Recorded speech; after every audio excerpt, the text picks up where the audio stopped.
The night I planned to celebrate getting my job back, Graham laid an envelope beside my takeout and said, "We need to settle this before the weekend."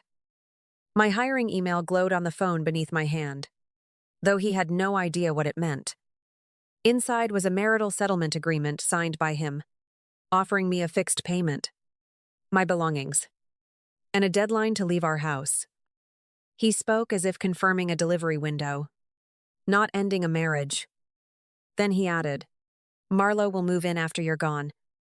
I'm tired of paying for hotels and her temporary apartment." For a second, the refrigerator hum was the only sound in the kitchen I had painted twice, measured cabinet by cabinet, and helped buy with savings from my career. Graham pointed out that his name appeared first on the mortgage and his salary had carried the house while I stayed home. "This is your best chance to start over without making things ugly." I turned another page and found the clause that mattered more than the deadline. By signing, I would waive any future claim to assets not listed in the agreement, including anything held under another person's name. Graham had not simply prepared a way to remove me from the house. He had prepared language meant to stop me from asking what else he had moved beyond my reach. My eyes traveled over the kitchen lights, the worn counter, and the drawer where an insurance statement addressed to Preston Bellamy was hidden beneath old manuals. Graham watched my face, waiting for crying, bargaining, or anger he had rehearsed against. I closed the agreement and placed it where he had left it. "My attorney will read this before I sign anything." His expression changed before he could hide it. "You have an attorney?" The surprise told me he had built the entire plan around a version of me who still needed him to explain every document. I met his eyes and answered, "A reaction is not a signature." Before Graham placed that agreement on the counter, I learned that knowing the truth was not the same as being able to leave. I worked as a court reporter. But after we married, Graham called my schedule disruptive and his career the practical priority. I stepped away, then handled repairs, appointments, bills, and every invisible task that kept his days running. By the time his phone stayed face down and Marlo's name appeared too often, my income had disappeared and my work history had gone quiet. What frightened me was not losing Graham, because I had already felt him leave in smaller ways. It was realizing that rent, insurance, groceries, and every expense moved through accounts he controlled. Catching him would not pay a deposit, restore my certification, or put my name on a lease. So I called Beth Larkin, my former manager, and asked what it would take to come back. Beth did not soften the answer. My certification had expired. My speed had dropped, and memory alone would not put me behind a stenotype machine again. She sent transcripts to practice with and warned, "I can test you, Corinne, but I cannot promise you a job." I practiced after Graham went to bed, headphones on, hands cramping while recorded voices outran me sentence after sentence. I failed the first skills test. I sat in my car with the score on the passenger seat, reaching for my phone to tell Beth I was done, when a bank email appeared. Graham had increased the home equity line without mentioning it, and the new limit was larger than anything we had discussed. That message did not inspire me, but it proved staying unprepared had a price I could see. I trained for months, accepted transcription jobs, and kept every dollar in an account under my name. On the second test, I met Beth's standard without favors or lowered expectations. Her hiring email arrived with a schedule and enough income for an apartment. I kept it secret until the night Graham stood in our kitchen and told me I had no better option. Dana Rourke read Graham's agreement, pushed it back across her desk, and told me Washington did not hand a house to the higher earner. The mortgage listed both of us. My savings helped cover the down payment, and the equity built during our marriage still mattered. Graham's salary did not erase the years I kept the property running while my career sat on hold. "He can ask to keep it," Dana said, "but asking is not owning." The home equity line concerned her more. Graham had increased it during marriage. Yet his agreement listed only the main mortgage and offered no explanation for the added debt. Dana explained that if he borrowed against shared equity to buy other assets, those assets did not disappear because he placed them elsewhere. I went home knowing the house was not just where he wanted Marlowe to sleep. I pulled the records stored in our filing cabinet, limiting myself to documents I could legally access. There were shipping receipts for car parts, storage charges, repair invoices, and insurance notices tied to Preston Bellamy's showroom. Graham always described the cars as Preston's inventory and himself as a friend who enjoyed helping. The dates on those bills matched withdrawals from the home equity line. Then I found an insurance statement addressed to Preston listing Graham as entitled to payment if several cars were damaged or stolen. Registration papers carried Preston's name, yet Graham was still protecting the value as his own. The repair costs came from debt secured by our house, including money borrowed after he started promising that house to Marlowe. For the first time, every separate excuse connected. Dana told me not to call Preston, confront Marlowe, or warn Graham about what I found.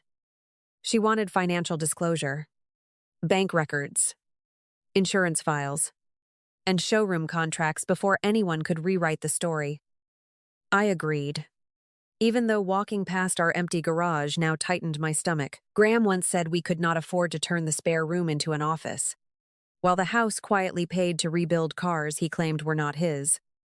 Marlowe called after Dana's preservation letter reached her, and the confidence in her voice arrived before any apology did.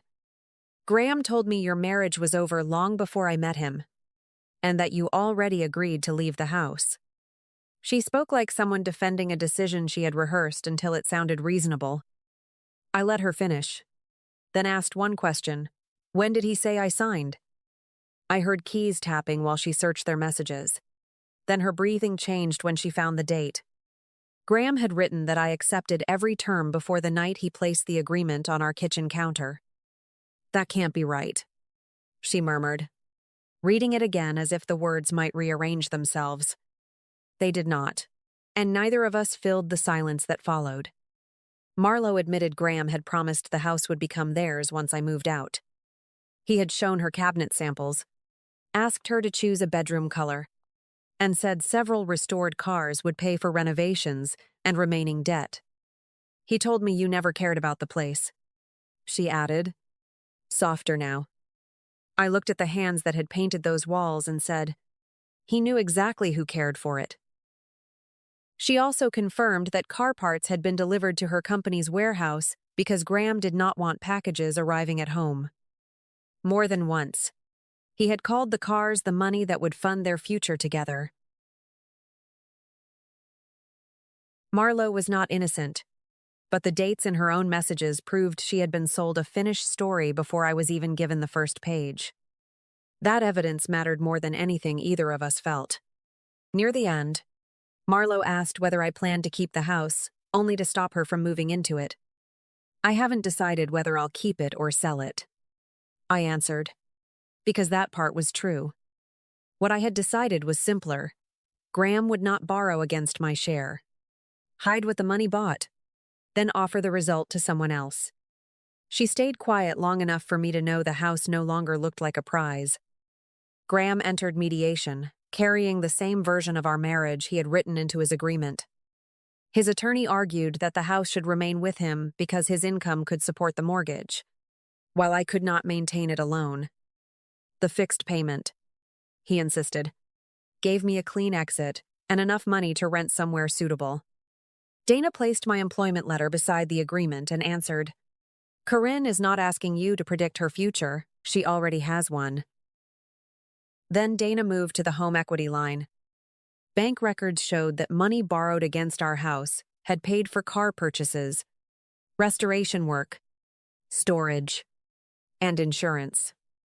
Preston's showroom contracts listed him as the registered owner, but Graham still chose the sale dates, approved the prices, and directed where the proceeds would go. His attorney called the cars unsuccessful investments, until Dana opened the messages Graham had sent Marlowe. In those messages, Graham described the cars as the money that would renovate the house and fund their life after I left. The agreement he handed me demanded that I waive claims to every asset he had failed to list. Set beside each other, the documents no longer looked like careless bookkeeping. They showed a plan that depended on me signing before anyone examined where our equity had gone. Preston joined with his own attorney after receiving the subpoena.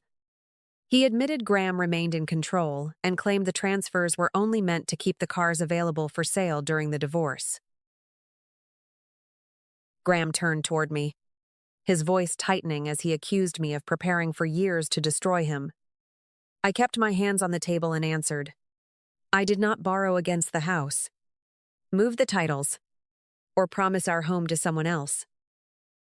Dana requested independent valuations, an order preventing any sale or transfer, and attorney fees tied to the incomplete disclosure. She did not demand everything Graham owned, because the settlement had to remain legally defensible under Washington law if mediation failed. His attorney asked for a private conference, and the confidence Graham brought into the room disappeared behind the closed door. By the time they returned, he understood that delaying would expose more records, involve Marlowe further, and make every missing answer more expensive. The valuations confirmed that the house had gained value, but the home equity line had cut into what remained. Because that money funded the cars, their value could not be separated from the debt attached to our home.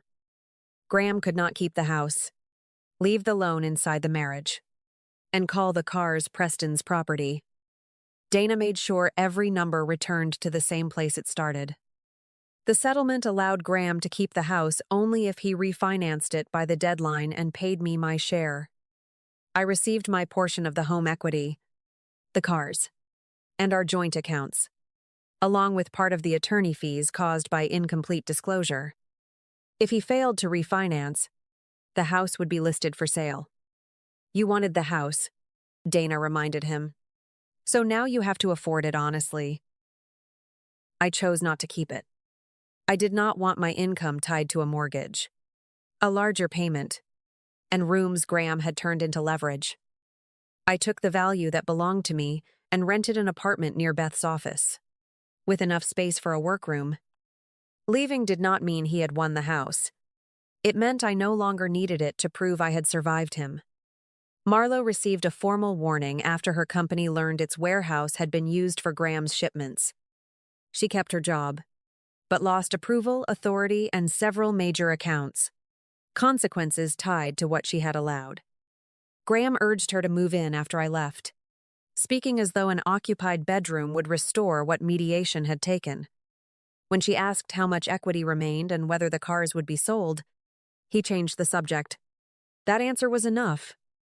Marlowe left her key on the kitchen counter before bringing a box through the door.